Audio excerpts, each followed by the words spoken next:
Hey guys, thanks for tuning in to another at Ping. This week's special youth soccer edition, coming to you from soccer practice here.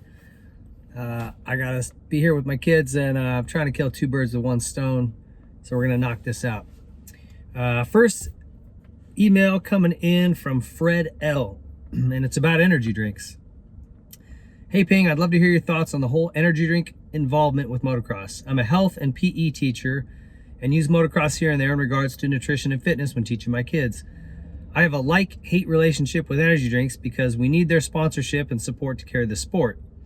Where would MX be without their support? However, we know none of the pro riders use Monster or Rockstar or Red Bull to give them an edge while riding. They may hold the can, but we know it's filled with water. They aren't going to raise their heart rate even more with an energy drink before or after a moto. However, kids don't know this. Many adults don't know this. When I ask my students how many of them drink energy drinks like Monster, I'm shocked. Some of these kids are drinking this stuff on a daily basis. It's been proven to be harmful, and at times, kids have died from drinking too many Monster energy cans in a short period of time. Drinking this stuff after a race, as they make it seem during the post-race interviews, is literally the worst thing you can do. But most people aren't educated on this stuff, and I see people drinking it at the local track and, of course, my school regularly because they see it on TV. I know we had the same issue back in the day when cigarette and beer companies sponsored car racing and even motocross, but clearly money takes precedence over health and making good choices. The rate of childhood obesity is absolutely out of control, and I hate the fact that our beloved sport is also a part of the big lie. Would love to hear your thoughts on this, especially on your At Ping YouTube video series. Sincerely, Fred L. You know, I think a lot of people feel the same way you do, Fred. I don't think that there's anyone out there who has any type of education or is involved in this sport at any level that thinks they're good for you or that this is actually a part of these riders' programs. The stuff isn't. It's just not. Way too much sugar. You don't want that much caffeine prior to riding. I mean, there's so many things about it that are not good, but largely it's just the massive dose of sugar. It's just no good. Yeah, I'm telling you what you already know.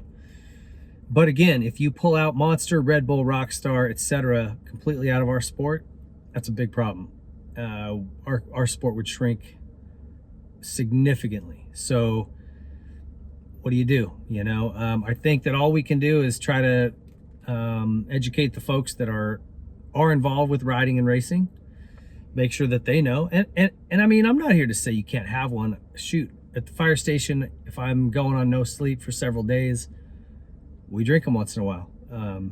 But to make it a habit, to think that it's okay or it should be part of your riding and training program, that's just not true. You know, everything you say is accurate, and I hope that folks do a little bit of research on what is good for you and what is bad for you.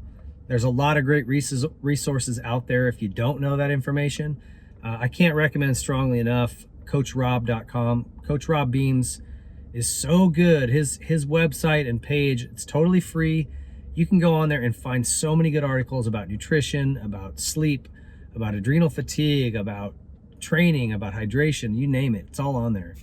He's a fantastic resource. I'd suggest utilizing that. And, you know, we live in a capitalist society, and at the end of the day, money makes the world go round, and you've got to figure out a way to kind of do that dance between what you know is right and what we have to do to continue to function as a sport.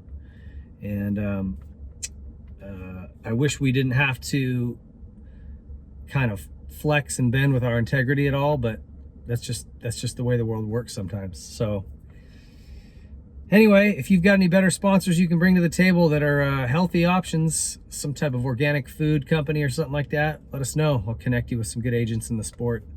Until then, let's just keep trying to do the best we can. You know what I mean?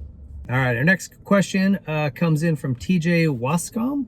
I believe is how you say it. Sorry if I'm messing that up, TJ. It says, hey, Ping. My name is James. So maybe TJ is initials.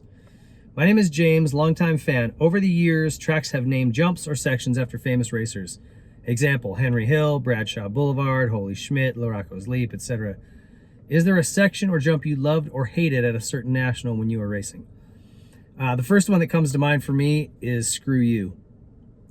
And Unadilla, for those of you who aren't familiar. And I think they call it something else now, some pussy socially acceptable name.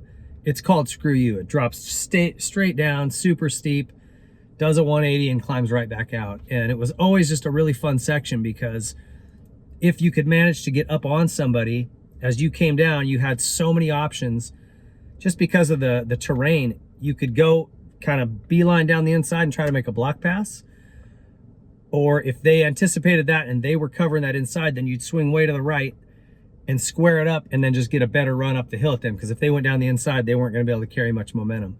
It just gave you a lot of options for passing, also to be passed if somebody's faster is behind you. But I really like sections like that, where every time you come in, you know, the lines are changing. There was usually a big heavy berm on the outside and it would get blown out, and then a little rut would form on the inside, and the lines kept continually changing, and you could make a pass or get past there every lap. It was just a really good spot on the track where there wasn't one clear fastest way to go through it.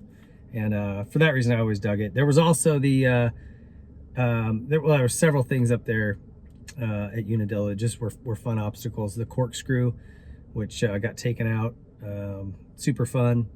So anyway, Unadilla, even though I probably wouldn't say I love that track, I always loved that obstacle.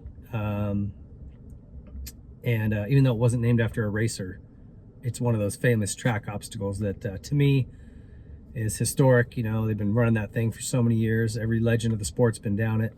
And it was just one of my favorite sections. So I guess if it's going to be called Screw You, maybe it should be named after Hannah. I don't know. Makes sense to me. We'll call it Hannah Screw You. Thanks for the letter, man. Appreciate it. All right, our last letter comes from Jeff. And he says, "Hey, Ping, admire your dedication doing the at Ping segment while on vacation.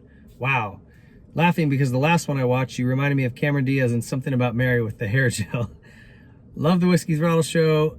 Would love RV and or RJ as rotating co-hosts.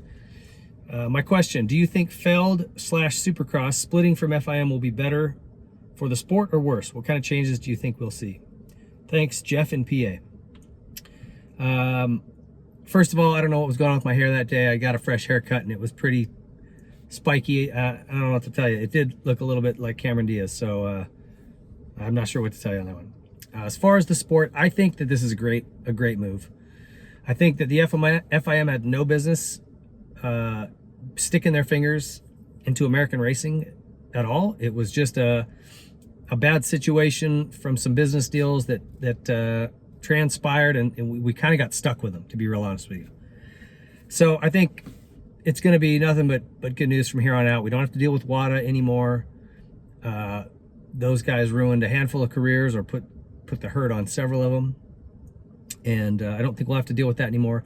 USADA seems to be a much more level-headed and balanced organization in terms of dealing with that. So that's great. You know, this whole trying to take Supercross international, I mean, yeah, you could probably get some international races plugged into the schedule, but nobody wants to travel that far. Supercross is here, you know, I mean, that's just what it is. Let's not try to get carried away. So I think if we just focus on what we got going on here, I think that the bigger that you get in terms of all that bureaucracy, the harder it is to make change, the harder it is to sort of move forward. You know, it's as Bradshaw called it, it's like or Keith McCarty rather, it's just a very long snake, right? And when you get this long snake, the head moves, then it takes a long time for the tail to move.